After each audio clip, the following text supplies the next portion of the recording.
Chandragiri Narasingapuram minor బాలిక అనుమానాస్పద మృతిపై విచారణ కొనసాగుతుంది. బాలిక తల్లిదండ్రులను విడివిడిగా పోలీసులు విచారిస్తున్నారు. తల్లే కుమార్తెను చంపిందని పోలీసులకు వాంగ్మూలం ఇచ్చాడు బాలిక తండ్రి. తన కుమార్తె మృతికి తనకు ఎలాంటి సంబంధం లేదని అంటుంది బాలిక తల్లి. అటు ఆ అమ్మాయిని వాళ్ళ అమ్మ తాతయ్యే చంపారంటూ బలంగా వాదిస్తున్నాడు ఆ బాలిక ప్రియుడు.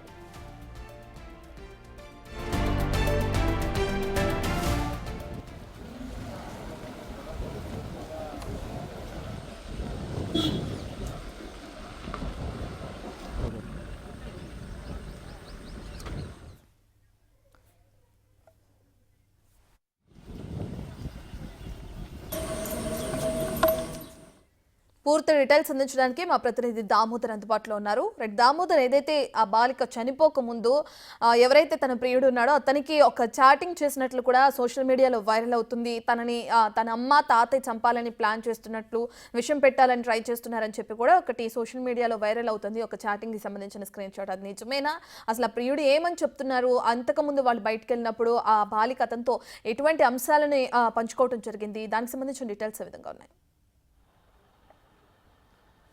రత్న, తిరుపతి జిల్లా చంద్రగిరి మండలం నరసింగాపురానికి చెందిన మైనర్ బాలిక 4వ తేదీ అనుమానాస్పద స్థితిలో మరణించింది. ఆ తర్వాత దానికి సంబంధించి ఆమె ప్రియుడు అజయ్ ఇచ్చిన ఫిర్యాదు మేరకు పోలీసులు 2 రోజుల క్రితం కేసు నమోదు చేసి ఆమె తల్లిదండ్రులను అదుపులోకి తీసుకొని విచారిస్తున్నారు. అయితే నిన్న మొన్న 2 రోజుల పాటు ఫోరెన్సిక్ బృందాలు ఆమెను ఎక్కడైతే చనిపోయిన తర్వాత ఆమె మృతదేహాన్ని దహనం చేశారో ఆ ప్రాంతంలోని అవశేషాలను సేకరించి ల్యాబ్కు పంపారు. మరోవైపు తల్లిదండ్రులు వాళ్ళ తల్లిదండ్రులతో పాటు ఆమె అమ్మాయి యొక్క తాత, అదేవిధంగా మేనమామ వీరందరినీ అదుపులోనికి తీసుకొని విడివిడిగా విచారిస్తున్నారు. అయితే తండ్రి ఈ హత్య తన భార్య చేసిందని పోలీసులకు చెప్పినట్లు సమాచారం. మొత్తం మీద ఏదైతే ఎస్సీ కులానికి చెందిన అబ్బాయిని తన కుమార్తె ప్రేమించడము, అతనితో వెళ్ళిపోవడం వల్ల జరిగిన నేపథ్యంలో గతంలో ఒకసారి అతని మీద పోక్సో కేసు పెట్టడం, ఆ తర్వాత జరిగిన పరిణామాల్లో అమ్మాయిది ఇంటర్ పూర్తి అయి త్వరలో మేజర్ అవుతుందని తెలిసిన నేపథ్యంలోనే ఈ హత్య చేసినట్లు సమాచారం. మొత్తం మీద అయితే అమ్మాయిని ఏ విధంగా చంపారు? విషం పెట్టి చంపారా, లేకపోతే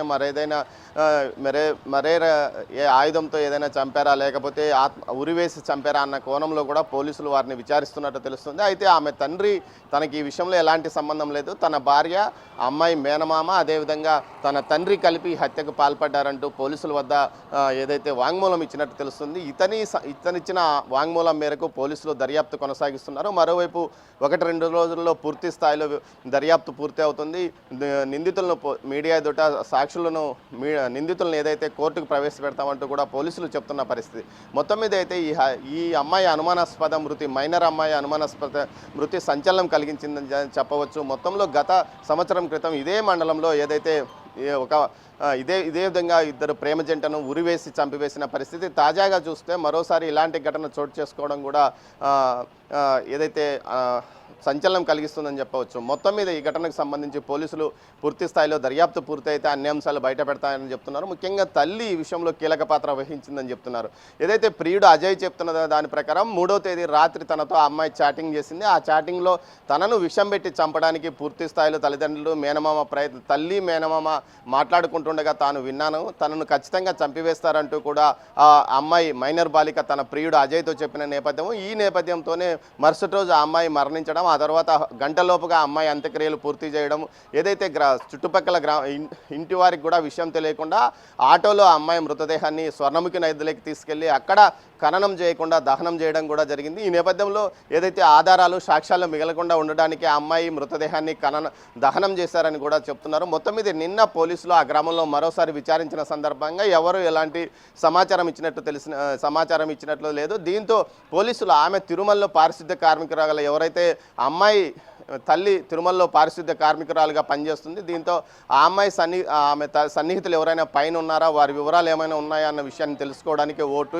ఓ టీం పోలీసులు తిరుమలలో కూడా విచారణ చేశారు. మొత్తం మీద ఈ ఘటనకు సంబంధించి పోలీసులు సమగ్రంగా దర్యాప్తు చేస్తున్నారు. అసలు అది పరువు హత్య లేకపోతే మరో ఆత్మహత్య అన్న కోణంలో కూడా దర్యాప్తు కొనసాగిస్తున్నామని పోలీసులు చెప్తున్నారు. రత్న, మొత్తం మీద అయితే ఇది సంచలనం కలిగించిన సంఘటన అని చెప్పవచ్చు. మైనర్ బాలికతో ప్రేమాయణం నడిపి పోక్సో కేసులో 4 నెలల పాటు జైల్లో ఉన్న అజయ్ తాను ఆ అమ్మాయిని వివాహం ఆడాను, తమకు ఒక బిడ్డ పుట్టిన తర్వాత ఆ బిడ్డను కూడా ఏదైతే అమ్మాయి తల్లి చంపివేసిందంటూ కూడా చెప్పుకొచ్చాడు నిన్న మనతో మాట్లాడుతూ. మొత్తం మీద అయితే అతని ఫిర్యాదు ఫిర్యాదు మేరకే ఈ కేసు నమోదైంది. ప్రస్తుతం అతను కూడా తనను వీరు అంతమొందించే పరిస్థితి ఉందన్న కారణంతో భయపడుతున్నానంటూ కూడా చెప్పుకొచ్చాడు. మొత్తం మీద ఈ ఘటనపై పోలీసులు సమగ్ర దర్యాప్తు చేస్తున్నారు. పూర్తి వివరాలు 1-2 రోజుల్లో బయటపడతాయి. ఖచ్చితంగా ఇది హత్య అని అంటున్నాడు ఆ అబ్బాయి. అయితే మరోవైపు దీనికి సంబంధించి పూర్తి వివరాల ఆధారాలతో సహా తాము బయట పెడతామని పోలీసులు చెప్తున్నారు. రత్న. రైట్ దామోదర్, అయితే ఎంతైతే అతను ఆరోపిస్తున్న క్రమంలో మరి పోలీసులను ఆశ్రయించి దీనికి సంబంధించిన ఆధారాలు ఏమైనా పోలీసులకు ఇచ్చే అవకాశం కనిపిస్తుందా?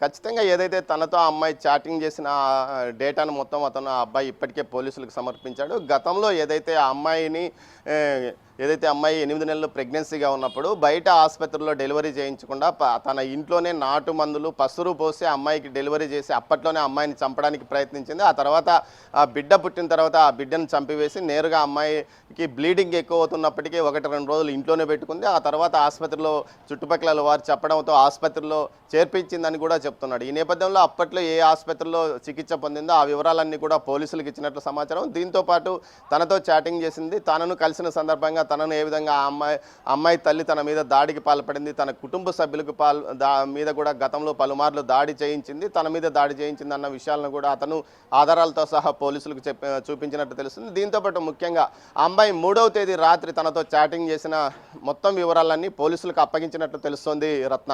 Right, thank you Damodar.